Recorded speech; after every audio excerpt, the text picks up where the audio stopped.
হ্যাঁ, বৈষম্যটা আহ, মানে বৈষম্য তো ওরম ভাবে রাতারাতি দূর করা যায় না, কিন্তু বৈষম্য বেড়ে ওঠার প্রক্রিয়াটা বুঝলে। বৈষম্যটাকে ভাবনার মধ্যে ঢোকানো যায়, যে বৈষম্যটাকে হ্যাঁ চিন্তা সেটাই, করতে হবে। হ্যাঁ সেটাই আসলে মূল কথা। এবং মূল কথাটা হচ্ছে যে এরপর এখান থেকে একটা একটু রাজনৈতিক অর্থনীতির কথা বলা উচিত এই এই প্রসঙ্গে। সেটা বলতেই হবে, হচ্ছে যে বলতেই হবে। সেটা হচ্ছে যে আমাদের সমাজ ভীষণভাবে শ্রেণীবিভক্ত সমাজ, এবং সেখানে কতগুলো জিনিসে দেখবেন যে আজ শিক্ষার ব্যাপারটাই বলুন, শিক্ষার ক্ষেত্রে যে একটা মধ্যবিত্ত উচ্চবিত্ত তারা যতক্ষণ প্রাইভেট শিক্ষাটাকে অ্যাফোর্ড করতে পারছে, তারা কিন্তু সরকারি থেকে উইথড্র করে নিচ্ছে, আমরা সবাই করছি।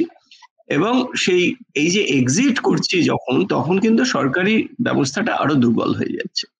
এবং তার ফলে হচ্ছে কি, ওই সরকারি ব্যবস্থায় যারা যাচ্ছে তারা অবশ্যই আর কি অনেকের থেকে তাদের আর্থিক সংস্থানটা কম বলে তারা যাচ্ছে।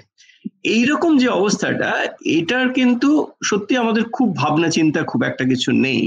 আমরা মধ্যবিত্তরা বা শিক্ষিত মধ্যবিত্তরা আমরা শুধু এক্সিট অপশনটাকে অ্যাপ্লাই করে আমরা সুখী আছি।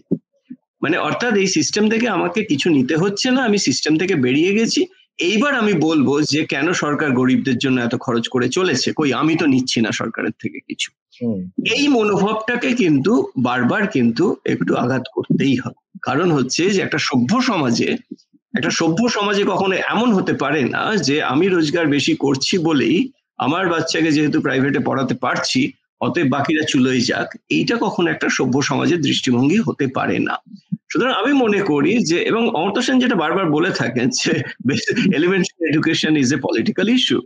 এবং কেন এটা পলিটিক্যাল ইস্যু, এটা কিন্তু শুধু সরকারের দায় বলে পলিটিক্যাল ইস্যু তাই নয়। সরকার দায় বলে তখনই মেনে নেবে যখন একটা আপামর মানুষজন, যারা সিটিজেন নাগরিক, তারা দাবি করবে সেটা তখনই। এবার নাগরিকের দাবির জায়গাটা ক্রমশই দুর্বল হয়ে যাচ্ছে যখনই এই বিভাজনটা তৈরি হয়ে যাচ্ছে। অর্থাৎ উপর দিকে 10% তারা যখন নিজেদের পয়সায় স্বাস্থ্য কিনে নিতে পারছে বা শিক্ষা কিনে নিতে পারছে, এবং যখন স্বাস্থ্য কিনে নিতে পারছে না তখন সরকারের উপর চাপ দিচ্ছে আমাদেরকে ওই আয়ুষ্মান ভারতের মতো একটা কিছু করে দাও, যাতে করে আমরা প্রাইভেটে চিকিৎসা করাই এবং টাকাটা তুমি দিয়ে দাও। সুতরাং এই মধ্যবিত্ত ড্রিভেন এক ধরনের পলিটিক্যাল ভিশন আর কি, এইটা আমার মনে হয় যে বারবার এই যে দেশ এগিয়ে চলেছে, এই দেশ এগিয়ে চলেছে, এটা কিন্তু সত্যি বলতে কি যে একটা খুব গরিব মানুষ যিনি দিন আনেন দিন খাই, তাকে বললে কিন্তু তার উপর কোনো প্রভাব পড়বে না।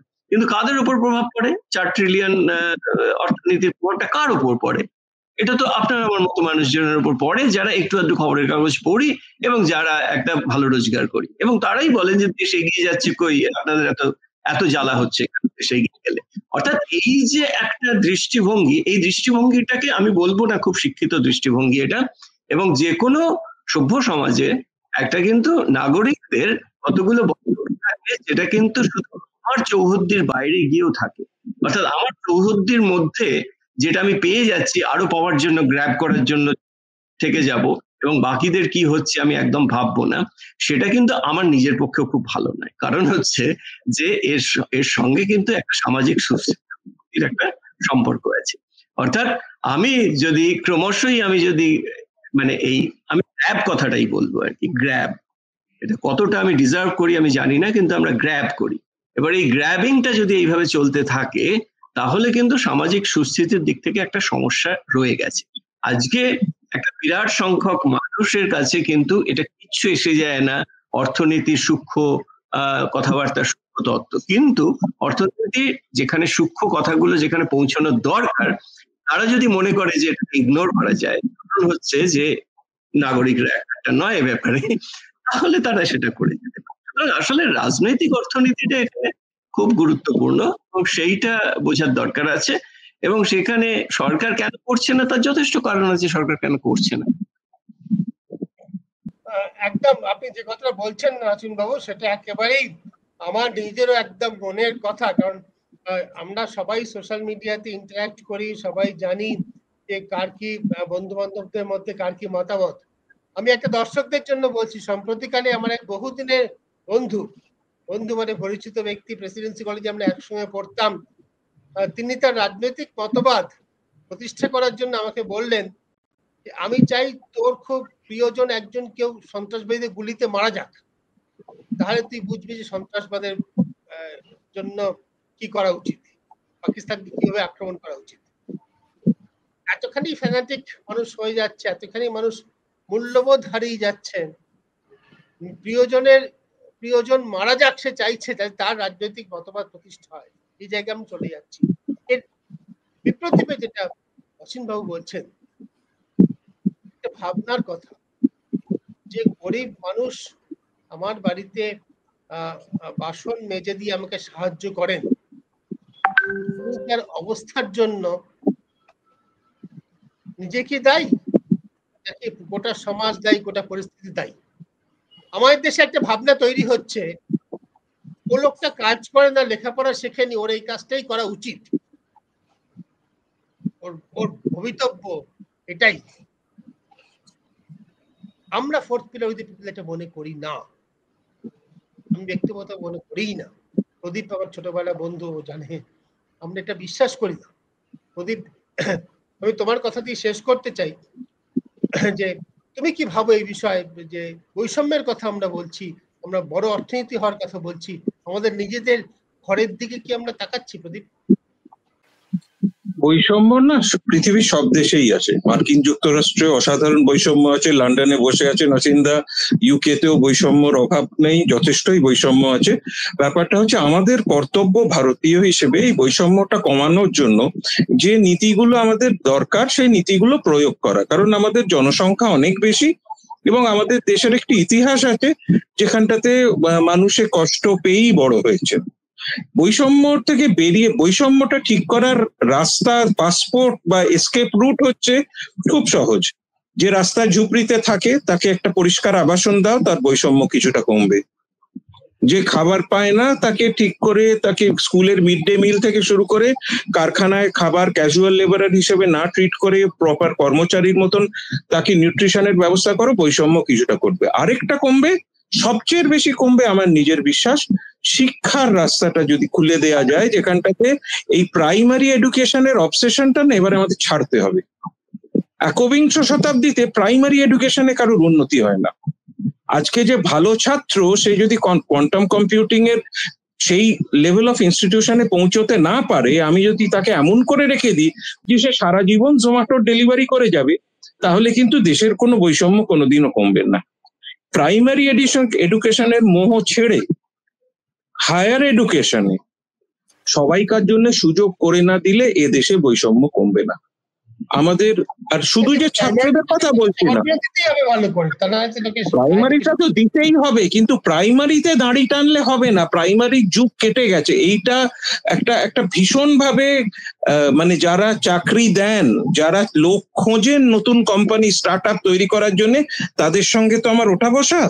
তারা সবাই বলে যে প্রাইমারিটা তো খুব ভালো, কিন্তু তারপরের এডুকেশনটা সে পরিবার তাকে সাপোর্ট করতে পারেনি, কারণ প্রাইভেট এডুকেশনের যা খরচা সেটা বেশিরভাগ পরিবারই দিতে পারে না।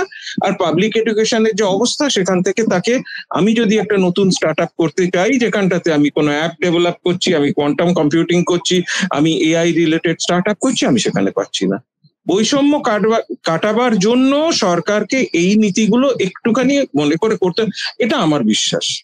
হবে কি হবে না জানি না, কিছুই খুব একটা বোধহয় লাগে না। স্কলারশিপের সংখ্যা, স্কলারশিপের জন্য শিক্ষাতে তো বাজেটারি অ্যালোকেশন বছরের পর বছর কমছে, এক বছর না করে বাড়ালেন, বাড়িয়ে দেখুন না কি হয়। বাজেটারি অ্যালোকেশন যেরকম কমাচ্ছেন প্রতি বছর, এখন বোধহয় 3.5% না কত দাঁড়িয়েছে, সেটা 4.5 করে এক বছর দেখুন না। কারণ উচ্চ শিক্ষা ছাড়া একবিংশ শতাব্দীতে বাঁচা অসম্ভব ব্যাপার। কার্যকর শিক্ষা এবং কার্যকর স্বাস্থ্য বর্বরণ যেটা বলছে। একটা কথাই শেষ প্রদীপের কথা থেকে আমার যেটা মনে হচ্ছে যে মানে অসাম্যের যদি আমি ইতিহাসটা দেখি কখন কমেছিল এবং কখন বেড়েছিল, একটা মোটা দাগের একটা ইতিহাস বলা যায়, সেটা হচ্ছে যে অসাম্য কিন্তু কমেছিল একটা সময় পৃথিবী জুড়ে। সেটা কোন সময়? সেটা হচ্ছে দ্বিতীয় বিশ্বযুদ্ধের পরে। এবং কেন কমেছিল? কারণ হচ্ছে তখন সরকার বিপুলভাবে খরচ করেছিল মানুষের উন্নতির জন্য, শুধু এই কারণে অসাম্য কমে গেছিল। সুতরাং অসাম্য যখন কমে, এটা হচ্ছে পরিষ্কার একটা সম্পর্ক আছে যে সরকার যদি কোনোভাবে এর খরচ যদি অনেকটা বাড়িয়ে দিতে পারে, এখন অনেকে বলতে পারে খরচ তো অপচয় হয় অমুক তমুক, ওগুলো বাদ দিয়েও আমি বলতে পারি যে সরকার যদি বিপুল পরিমাণে খরচ করে, ট্যাক্স করে আর খরচ করে, অসাম্য কমে যায়। আমাদের লক্ষ্য তো সেটাই, আমরা চাইছি তো সেটাই। একথা বলি শেষ করব, আমরা তো চাইছি যে ভারত বিশ্বের 4র্থ বৃহত্তম অর্থনীতি হয়েছে, জাপানকে পিছনে ফেলে দিয়েছে, পার ক্যাপিটা মাথা পিছু হিসেবে পিছনে আছে, অনেক পিছনে আছে। তা সত্ত্বেও একটা অগ্রগতি তো বটেই। আমরা সবাই চাই যে আমরা ভারতীয়রা আরো এগিয়ে যাই। দুটো কাজ করা দরকার বলে আমি মনে করি। শিক্ষায় অসাম্যের কথা হলো, খুব বড় করে আসলো না, আমি একটু আবার বলে দিচ্ছি, স্বাস্থ্য বিপুল অসাম্য রয়েছে। স্বাস্থ্যের পিছনেও, জনস্বাস্থ্যের পিছনে বিপুল বিনিয়োগ রয়েছে। জনস্বাস্থ্য চিকিৎসা নয়, স্বাস্থ্য মানুষকে ঠিকঠাক স্বাস্থ্য এবং শিক্ষা, এই দুটো বোধে আমরা যদি দিতে পারি, তাহলে আমাদের যা অন্য যা ক্যাপিটাল রয়েছে, অন্য যা পুঁজি রয়েছে, মেধা যার মধ্যে একটা খুব বড় বলে গণ্য হয় সারা পৃথিবীতে, এখন আমরা অনেক দূর যেতে পারবো।